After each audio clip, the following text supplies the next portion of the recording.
Hello, hello. I've got a little echo in my kitchen. And today I just wanted to make a quick little response to a video I saw on Instagram where this guy basically said, hey, if you've been training for 2 years and your back's not looking strong, it's weak and skinny and you don't have the thickness to it, then all you got to do is when you're training it, you got to squeeze your armpits. You got to pretend you're closing a tennis ball with your armpits. And the thing is, he's not wrong, right? I'm not going to disagree with that. What I want to attack is the fact that he's saying if you're not looking big in 2 years, the reality is even if you're consistently training for 2 years, you might not have lost any weight. You might have not lost any body fat even. You might have gotten bigger. You might be stronger, but that doesn't mean you're necessarily going to even look better.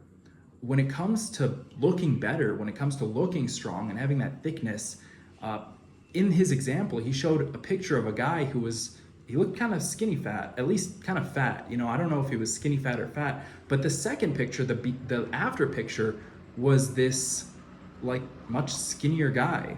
So clearly he lost a lot of weight. Yeah, his back wasn't looking big, but he had a lot of muscle definition.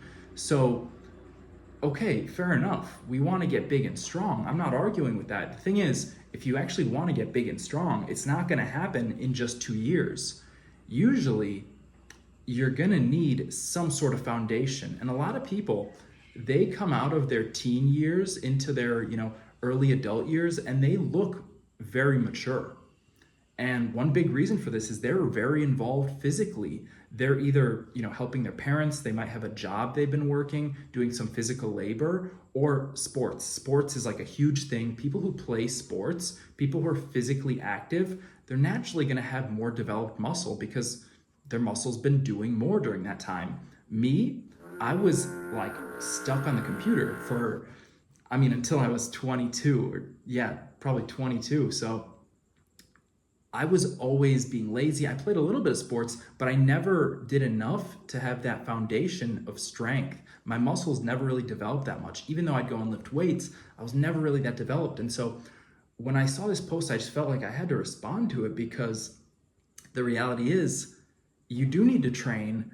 You also need intensity in your training. So you can't be doing these like wimpy baby like exercises or workouts all the time. You could do these every once in a while. I'm definitely guilty of doing some wimpy baby, poopy pants exercises. All right. I've been known to show up and I'll do like 20 squats and I'll be like, man, I'm good. I'm good on that. I'll do, a set of curls after my squats. And I'm like, I'm good, dude. I don't need any more. That was a long time ago, but still, I'm guilty of that. But the thing is, I've stayed consistent for so long that even though I'm doing a little wimpy poopy pants exercise workout routine or whatever, I'm still doing like one day of heavy lifting a week or, a couple days a month, or I'm doing workouts every day. So even though they're these little wimpy workouts, it adds up. It really adds up. And the thing is, you do want to bring intensity to your fitness. You want to be freaking intense. You want to be like like a lion, right? A lion's always like locked in, right? You don't always need to be locked in. Sometimes lions like rolling around in the grass and he's like, he's got his tongue out and stuff. But like when he's on the hunt, he's on the hunt. He might only hunt once a week, but when he's doing it, he's bringing the intensity. Now, another thing you got to do is dial in your diet. So I know this is like just basic fitness stuff, but if you're eating potato chips every day of the week, probably not that great for you. If you're drinking soda every day of the week, probably not that great for you. If you're eating like eggs and beef and potatoes and like real food, you're eating a little bit of fruits, you're getting a little bit of fiber in, you're getting a lot of protein and fats in, limiting the processed carbohydrates, not candy bars and like sour Skittles and whatever you want, just not doing whatever you want all the time. If you can actually set a limit for yourself, that's when you start seeing some changes in your physique. It's when you actually decide, hey, you know what? maybe I don't need the freaking Red Bull. Maybe I don't need the bag of chips. Maybe, that snack, the chocolate, whatever it is, I don't need it. I'll have an apple. That's what it's got it started for me, kind of, is I would literally just go, you know what? Apple's sweet. I'm looking for something sweet. I got a sweet tooth. All right. I want something sweet to chow down on. And the reality is, the candy never really satiated me. It's not really filling, but you eat an apple. Apple's pretty big, right? I got some apples in the fridge right now. They've been in there for like a month, but I'm eating one every now and then. I'm eating an apple. I'm getting some yogurt, right? Eating the probiotics. And the outcome of that is, physique looks freaking healthy. It's not like processed. And so just two factors to think about. And then of course, time, right? So you want to be bringing intensity to your workouts consistently. You want to be eating well consistently, and you want to do that for a long period of time.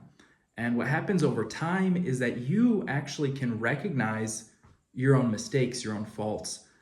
I was training awful for many years doing those poopy pants workouts, but eventually I realized, it's not really doing it for me. Like, it's not even I'm not feeling motivated to do this anymore. Let's try something new. And so instead of doing the exercise one way, I try a different way. And I'm like, I feel this more. I like this better. You watch a YouTube video, you're like, I'll take that. I'll steal that idea, try it in my own workout. Guess what? Works pretty good. With the push-ups, this is something that blew my mind, but just doing push-ups, like sets of 10, not anything else. I've done like 100,000 push-ups nearly on the channel. And like, my chest has never freaking been developed. It's never been developed. But the past 2 years, I got this freaking, look at that. It's like I got freaking titties now. I got this rack. I got literally a rack on my chest. And like, no freaking homo, no sus, but like, god damn, what is that? That came from 10 push-ups. That didn't come from like doing heavy bench presses and stuff. That came from just consistent over time, like all year round, not all year round. I get lazy too. I don't show up a lot. But when I do stop showing up, my physique gets a little worse because the body adapts. The body adapts to whatever you give it. If you give it a hard workout, your body's going to have to step up a little bit. If you're eating really good food, your body's going to be burning really good fuel. And if you do that for a long enough time, you're just going to naturally look pretty good. So I hope this helped someone with something. Jesus loves you. I'll see you in the next one.